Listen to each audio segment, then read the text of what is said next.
What's up, everybody? It's your boy, Mr. Movie X Hicks, and as you can see, I've got a lot going on right here on this palette of beautiful shoes. My top pickups of 2021 is coming up.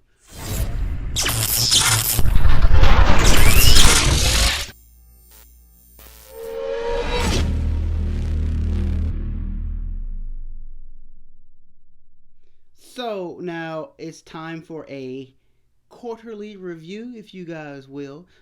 We are pretty much halfway through the year, if not more, actually. So 2021 has been flying, and we've had a nice amount of sneakers to come out, and we still have some to go. So, but this is going to be my review of my top pickups so far. Now, these are going to be my first ones I want to talk about. There are no particular order, but I want to say these came out in March. These are the Yeezy Wave Runners. Now, I usually am more of a Nike guy, and I'm really not a crazy fan of the Yeezys, of at least most of the newer ones. So I haven't really bought a pair of Yeezys in literally 2 years before these, but it was just something about these, and I want the original Wave Runner 700s. I still have yet to get those. I'm still gonna get those eventually, but this something that stood out about this colorway. It wasn't as hype, but then like when these Wave Runners came out, like everyone was on them. Like they were going for like kind of like a low value, and then they just shot up the day before. So at one point they were going for like 200 or 300, then they went up to like 7 and 8, and I was just like, wow. So I ended up getting them for a good price.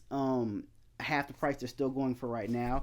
I haven't worn them too much, but to me, I really like this colorway. I just love the pattern, the coloring of the kind of like giving it that outer texture of the sun, kind of with that orange and the yellows and the suede and the mesh and the leather. It just, I love the mixture of different colors and materials that went into this shoe. Even though, like I said, I'm not the biggest Yeezy of the Adidas fans, but to me, this is hands down was one of the best shoes of 2021 so far, and one of Yeezy's best wave runners. Now he's had almost three other additional colors to come out after this, but none of them have really hit the success and resale value of this one. This currently reselling between like 700 to 800 for a brand new dead stock pair. And these ones came out, I want to say, in April, but I actually got these about a month or two early. I bought them off StockX for a big deal of a price, so which I regret now buying it, but at the time I was just like, you know what, I wanted these early. I thought these were going to be a lot more hyped. The Jordan 4 UNC. Now these were just a lot different because of the colorway and the four to bring the fours with that with that UNC and that kind of cement color on the padding and on the sides. Now, to me, like a lot of people hyped this shoe up, but the hype quickly died down. So it's kind of like one of them shoes I regret paying resale for because as of right now, it's only reselling for like between like $300.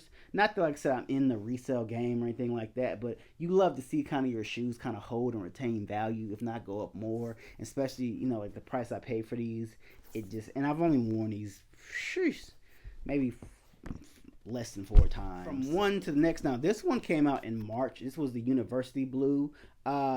I wasn't able to get this like the day out. I kind of jumped on the bandwagon after these released and finally just took a hold of them. Now, these were actually a little harder to get because these are only actually 200,000 of these were made. So, and the resale on these is going pretty high as well. Like between almost 400 and 500 for these. I think eventually these prices are going to creep up. So, but these were a top pickup. But to me, these were kind of botched because they came out so late. Like when these came out, it was kind of like when the pandemic was semi ending. So a lot of people kept getting their pairs late. They kept getting restocks. So I kept seeing too many people wear these. So I had to put mine up because every time I went out, I don't like people wearing the same shoes as I am because I mostly wear kind of like exclusive kind of shoes. But like I seen everybody and their mama with these on, so I was like, you know what, I gotta put these up. I still have. Now I really wanted this shoe. I actually took them out and put the orange laces in here just to kind of trick them off a little bit more. But these were the obviously the off white Converse. They were originally released in 2018, but I missed them when they came out originally, so I was able to get these when they were re-released this year. Now they actually got re-released twice. Like they came out a couple months ago, but then they actually were just released like just past last week. So, but the resale on this isn't very high right now, even for an off white. I think at most they're going for like 250, 300, which is pretty low. I mean, for an off white. collab or shoe, even though it's a Converse. But to me, this was just one of the better off white. I just love how they took the the kind of the shading of the off white in those stripes and put it around the shoe. To me, it just made this whole shoe stand out, and this what made the shoe like one of my favorites, if not my favorite pickup of 2021.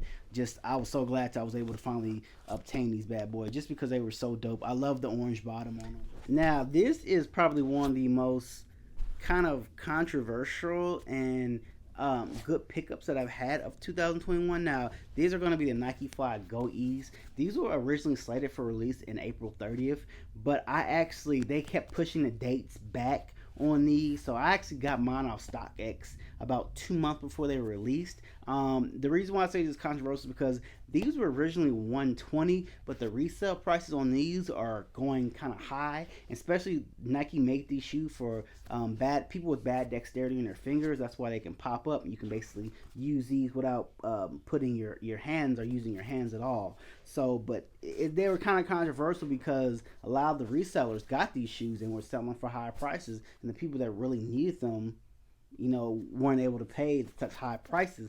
But to me, this was just such a dope and innovative shoe. It was very comfortable. Like I said, it only retail for 120, but the resale on these, they have dipped down, but still kind of for the purpose that they really serve, like they're really high. Because like I said, most people who with bad dexterity or no hands at all who really use these shoes aren't willing to pay three, four, five, and $600 for these. But I just thought the technology was so innovative with these, and I got these because I love the color. Like I love that green, the pink, and they have two different rendition colors as well. I think an all black and like a black and purple. But to me, like hands down, one of the best shoes of 2021. Even though you probably won't see this on a lot of people's list, my favorite summer shoe. They were actually just did a shock drop release on these on the sneaker app yesterday, but it was in Boston only. So, like I said, I was able to get a nice little secured pair for early review. To me, this is going to be either one of the shoes of the year, most definitely just going to be shoe of the summer. I just love the Lemonade. These are going to be the Air Force Lemonade or University Gold, however guys you want to put them. But Virgil just came out with, just dropped some fire. Just this colorway, and it also comes with the black shoestrings as well. Just everything about this shoe is like, it's so much you can't do with an Air Force One, but then he always seems to come out and remix things in his own image. Retailing at 120 or 130. No, I think actually gonna be retailing at 150. But the prices were going for 4,000 for these, but now they've dropped down to 2,000. These are going to be extremely hard and extremely limited to get. I will try to get another pair for retail. That would be great just to have, a dead stock pair of these bad boys, and I can just sell them whenever if I want to. But I always keep these. These are to me just a fire shoe and a dope. The good thing about these is when you turn off that black light and hit these, the stitching on here just pops out. This is just hands down my second favorite shoe of the year, most definitely. Last but not least, to me, my favorite shoe of the year so far, and I think this is going to be my shoe of the year next to the Travis Scott that's coming out. I did that review, but I'm going to, like I said, I didn't put that on the list because it doesn't come out until August. So I got the lows. But to me, hands down, the best shoe of the year, the Armanier Jordan 3. To me, just I love the story. It was homage paid to women.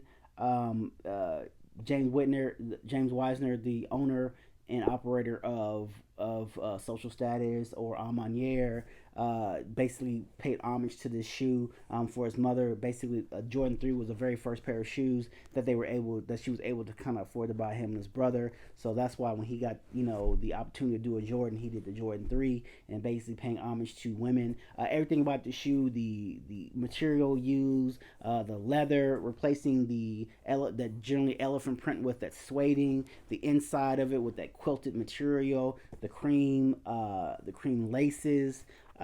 Just everything about this shoe to me, it's a subtle shoe, but it's a dope shoe. It especially goes well with gray or anything cream.